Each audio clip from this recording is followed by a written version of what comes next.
जय हिंद दोस्तों, कैसे हैं आप सभी लोग। आज मैं आपको एक बेहद खास इंसान से मिलाने वाला हूँ। जब मैं 118 बेस दिल्ली पुलिस में ट्रेनिंग कर रहा था 2022 में। उसके बाद आप सभी जानते हैं मैं टर्मिनेट हो गया था, फिर हाई कोर्ट सुप्रीम कोर्ट से केस में जीत के फिर वापसी हुई। लेकिन उस टाइम पे मेरे साथ में मेरे प्लेटून का मेरा भाई ग्वालियर से सत्येंद्र मेरे साथ में ट्रेनिंग कर रहा था। और सत्येंद्र अभी 2 साल से ट्रेनिंग के बाद मतलब फरवरी 2023 में पीओपी हो गई थी। तो फरवरी 2023, 24 और 25 2 साल का इनके पास एक्सपीरियंस है। तो आज की इस वीडियो हम जानेंगे दिल्ली पुलिस की जॉब प्रोफाइल क्या होती है कांस्टेबल की आफ्टर ट्रेनिंग। उसके बारे में ये पूरी वीडियो होने वाली है। सबसे पहले हम जानेंगे सत्येंद्र से। सत्येंद्र, थोड़ा पहले अपने बारे में बताइए, कहाँ से हो, क्या करते हो और कैसे क्या आप दिल्ली पुलिस में सिलेक्शन लिया। हेलो दोस्तों, मेरा नाम सत्येंद्र राजपूत है। मैं 2022 में ज्वाइनिंग हुई थी, झरोदा कला में ट्रेनिंग की थी और पासिंग आउट 2023। फरवरी 2023, हाँ, 22 फरवरी फरवरी 22 फरवरी 2023। हम्म। उसके बाद ट्रांसफ़र आ जाता है बटालियन का ट्रांसफ़र मिनिमम जब तक अगला बैच नहीं आता बटालियन में रहना पड़ता है। दोस्तों, जैसा कि इन्होंने बताया कि अगला बैच नहीं आता जब तक बटालियन में रहना पड़ता है, तो यानी कि अभी जो 123 124 बैच जो आएगा तो वो इनको रिप्लेस कर देगा, क्योंकि 118 बैच में थे और 118 बैच की काफ़ी बड़ी स्ट्रेंथ थी और जितनी स्ट्रेंथ अभी 123 124 की है। जैसा कि इन्होंने बताया कि रिप्लेस कर देता है, तो लगभग लगभग 2 से 3 साल, राइट। हाँ, 2 से 3 तो साल। 3 साल तक आपको बटालियन में रहना पड़ता है। तो सबसे पहले इनसे जानेंगे बटालियन कितनी बटालियन दिल्ली पुलिस में, उनकी ड्यूटीज़ क्या होती है। सतेंद्र, पहले 1 से 4 बटालियन के बारे में बताइए, आप क्या क्या उनका काम रहता है, क्या ड्यूटीज़ होती है, थोड़ा उनके बारे में बताइए। जैसे फर्स्ट बटालियन है तो उसका काम है सिक्योरिटी प्रोवाइड करवाना। और फर्स्ट बटालियन में भी करीबन 8 कंपनियां होती हैं जो कि अलग अलग जगह पे शिफ्ट होती हैं। एक कंपनी में कितने लोग होते हैं? एक कंपनी में मिनिमम स्ट्रेंथ होती है 95 से 98 के, जो स्टैंडर्ड रखा गया है। तो मतलब एक बटालियन में लगभग लगभग 1000 हो। एक एक जो कंपनी में 100 बंदे हो गए तो करीबन, हाँ, एक बटालियन में लगभग मिनिमम लगभग 1000 के आसपास पहुंच जाते 1000 हैं। के आसपास पहुंच जाते हैं। और फिर उसके अलावा और भी स्ट्रेंथ होती हैं करीबन। एक जो फर्स्ट बटालियन की स्ट्रेंथ के समथिंग अगर देखा जाए तो 1600 या 1700 स्ट्रेंथ है। ओके। और क्या काम रहता है उसका, थोड़ा काम ये के बारे में बताइए। सिक्योरिटी प्रोवाइड कराना। सिक्योरिटी प्रोवाइड जैसे कराना। सीपीआर होती है, यानी जो अपना, पीसीआर। हाँ, सीपीआर। CPR CPR. हो गया अपना, जो अपना दिल्ली के यानी सीपी के अंतर्गत आती है जब भी। हम्म। जो फर्स्ट बटालियन है उसका काम जैसे यानी रूट वगैरह देना, वीवीआईपी रूट के लिए अलॉट अच्छा, की जाती है। वेरी वीआईपी जो भी होता है तो उनके लिए सीपी के अंडर रिजर्व रहती है, और जब भी रिक्वायरमेंट होती है तो सीपी उनको बुलाता है और वो अपनी ड्यूटी देता है। बटालियन 2 में क्या होता है, बटालियन में 2 में क्या होता है, क्योंकि हमारे साथ में जो बंदे अभी 123 में 124 में 123 वालों की आगे ये पोस्टिंग 124 वालों की आने वाली है। तो बहुत क्यूरियोसिटी होती है कि यार बटालियन 1 में क्या है, 2 में क्या है, इनमें क्या है। तो आप थोड़ा 2 के बारे में बताइए, 2 में क्या है। बटालियन 2 है स्पोर्ट जो गेम्स वगैरह होते हैं दिल्ली पुलिस के। तो जो भी स्पोर्ट पर्सन होता है बटालियन 2 के अंतर्गत में आता है। जो भी गेम का अगर कोई इच्छुक होता है, खिलाड़ी होता है, वो उसको अटैच यानी 2 के अंतर्गत रखा जाता है, स्पोर्ट वगैरह जो ये होता है। काफ़ी अच्छी बात है, जो भी स्पोर्ट्स में इंटरेस्ट रखता है उसके लिए बटालियन 2 में वो अपने आप को वो कर सकता है। उसका जो प्रेफरेंस वगैरह भरवाई जाती है कि हाँ भाई आप स्पोर्ट्स पर्सन हो, क्या नेशनल वगैरह है, तो उस तरीके से उसका सिलेक्शन होता है। साथ ही इनका आईपीएल की जो ड्यूटी होती है वो कौन, बटालियन 2 ही देती है? ना ना, ऐसा कुछ नहीं। आईपीएल की ड्यूटी के लिए हेडक्वार्टर वगैरह कोई भी कंपनी है, जैसे फर्स्ट बटालियन भी कौन सी भी अरेंज कर सकती है। जो भी नज़दीक हो, जो भी बटालियन खाली हो, वो उसको प्रोवाइड कर देती है। हाँ, तो दिल्ली पुलिस के बहुत बड़े फायदे हैं। इसमें आईपीएल का पूरा टिकट आपका फ्री होता है कहीं ना कहीं, हाँ? आईपीएल का टिकट तो नहीं नहीं, कह मतलब कह थोड़ा सकते, मतलब जैसे ड्यूटी ड्यूटी वगैरह होती है ड्यूटी तो वगैरह हाँ, के दौरान आप थोड़ा बहुत मतलब देख देख सकते सकते हो, हो हाँ। ड्यूटी अगर उसके अंदर लगी हुई। नहीं तो ज़्यादातर गेट वगैरह सिक्योरिटी मेन मेन पर्पस रहता है, सिक्योरिटी टाइट होता है वहाँ पर। हाँ, तो वहाँ ठीक है।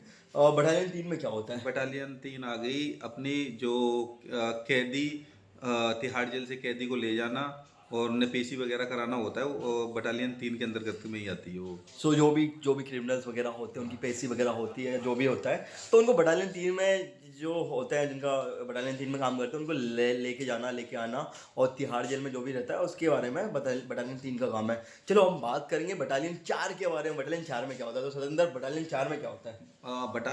जो बटालियन 4 है वो जो अपनी परेड वगैरह होती है, और जो आरडी परेड वगैरह में जाते हैं वो कैंडिडेट मतलब बटालियन 4 के अंडर में ही रिजर्व रखे जाते हैं। सो इसमें तो लंबे लंबे लड़के होते होंगे सारे प्लाटून के, 1 सारे 2 लंबे 3 लंबे 4 लड़के 5 होते के। हैं 6-6 फुट हाइट के, 6.5 फुट हाइट के।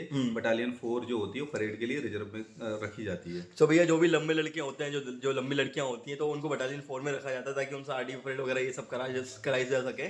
और जो भी सेरेमोनियल वगैरह गार्ड वगैरह होती है तो भी उन्हीं को रखता हूँ बटालियन 4 को। बटालियन 4 में अटैच होते हैं। राइट। सो और फिर बटालियन 5 का क्या काम है, थोड़ा उसके बारे में बताइए। बटालियन 5 और 6 यानी मिली जुली सी बटालियन है। जैसे इसका ड्यूटी इसका भी यानी फर्स्ट के समतुल्य ही है, क्योंकि जो भी रूट वगैरह लगते हैं वीआईपी रूट में भी इसको भेज दिया जाता है। और जाता इसका 5th और 6th का है गार्ड के रूप में। जैसे गार्ड जैसे वीआईपी के घर पे गार्ड है, या मान लो राष्ट्रपति के जो भी गार्ड वगैरह जो भी देना होता है, तो मैं मोस्टली काम इनका गार्ड का होता है। चलो हम बात करेंगे बटालियन 7 की, जो कि मुझे भी मिली हुई बटालियन 7, जिसका मैन जो काम होता है वो पीएम सिक्योरिटी, पीएम रूट का होता है।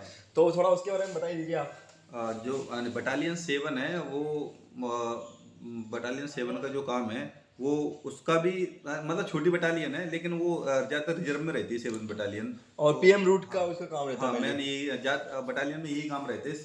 7 का भी मतलब पीएम यही है। जो फर्स्ट है 5th 6th और 7th समतुल्य के बराबर समझ लो, थोड़ा बहुत अंतर रहता है डिफरेंस। जब स्ट्रेंथ अगर पूरी नहीं होती तो इनसे मतलब ले लिया जाता है।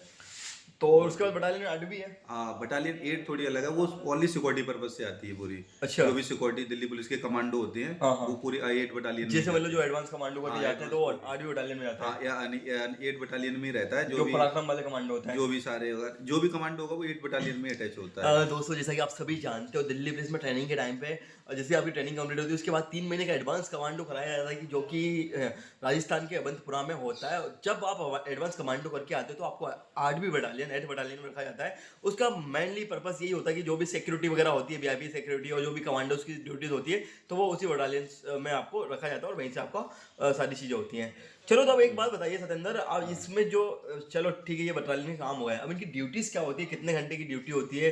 अगर सपोज कोई 12 घंटे की ड्यूटी कर रहा है तो कितने घंटे का रेस्ट रहता है, या कोई 24 घंटे की ड्यूटी कर रहा है तो उसका कितने घंटे का रेस्ट होता है? थोड़ा इसके बारे में बताइए। अगर नॉर्मल जैसे रूटीन है, अगर रूटीन अगर चल रहा है नॉर्मल है, अगर सिचुएशन पैनिक नहीं है तो फिर अगर 12 घंटे की ड्यूटी है तो 24 घंटे का रेस्ट है।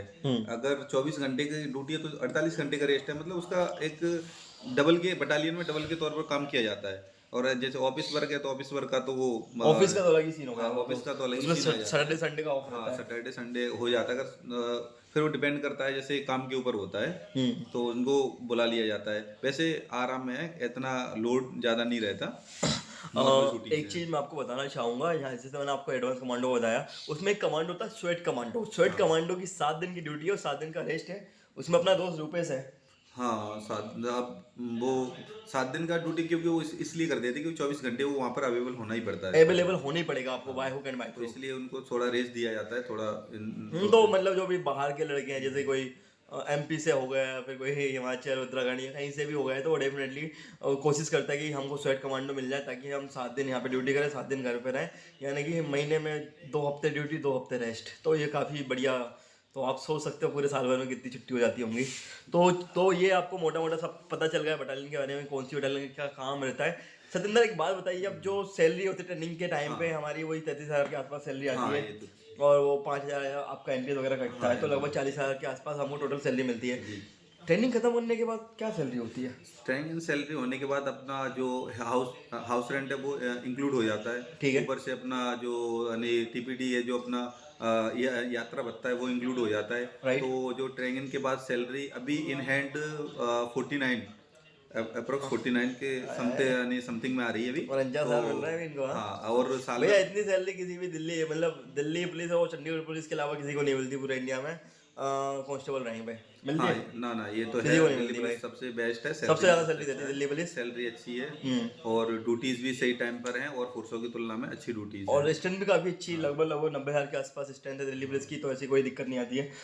तो अभी आपकी 49,000 इन हैंड सैलरी आ रही है, तो टोटल सैलरी कितनी बन रही होगी? 53,000 54,000? हाँ, करीबन 54 की समथिंग अराउंड में। 54 के समथिंग अराउंड में। सो उसके बाद थोड़ा छुट्टी होगा और बता दो, जैसे कि कितनी आपकी टोटल छुट्टी रहती है? टोटल छुट्टी अपनी सीएल हो गई 15 सीएल हो गई और 15 मेडिकल हो गए, 30 सीएल हो गए, टोटल 7 छुट्टियाँ। हाँ टोटल 60 हो गई अपनी। और जैसे कि अब भाई स्वेट में चले गए तो 60 तो ये हो गई, और फिर वही वो तो हर फिर हफ्ते वाली, हाँ वो तो हफ्ते में अपने दो 2 वीक रेस्ट छुट्टियां फिर आपकी। रेस्ट तो अलग हो जाता है। हाँ डिपेंड रेस्ट है वो तो फिर रेस्ट तो रहता ही है, तो हाँ, अलग तो वो मतलब नॉर्मल छुट्टी। ऐसा फिर छुट्टी काउंट। इसके अलावा अपनी जैसे कोई अगर सीएल लेते तो अपनी परमिशन हो ही जाती है, तो सी इतना छुट्टी की प्रॉब्लम मतलब नहीं इतनी है। दिक्कत नहीं होती छुट्टियों की, दिक्कत नहीं है। हाँ। सो दोस्तों, ये सारी चीज़ें आपको जानने को मिली इस वीडियो में। इसके अलावा जो आपको कोई भी डाउट रहे तो भाई हमारे साथ में है, ग्वालियर के ही हैं भाई, हैं अपने, तो मिलते रहेंगे इनसे। तो कोई भी डाउट है तो बिल्कुल कमेंट करके बताइएगा, एक और वीडियो ले आएंगे इनके साथ में। और वीडियो आपको अच्छा लगा तो इसको जरूर शेयर करें, एमपी ग्वालियर वाले जरूर इसमें डेफिनेटली कमेंट करें। और जो सतेंद्र भाई को जानते हैं वो भी जरूर कमेंट करें, और जो दिल्ली पुलिस के इस बार एग्जाम दे के सिलेक्शन लेने वाला है वो भी बिल्कुल मेंशन करें। और सारी चीज़ें आपको कोई भी डाउट है बिल्कुल कमेंट करके बताएं। थैंक यू सो मच, जय हिंद, जय भारत।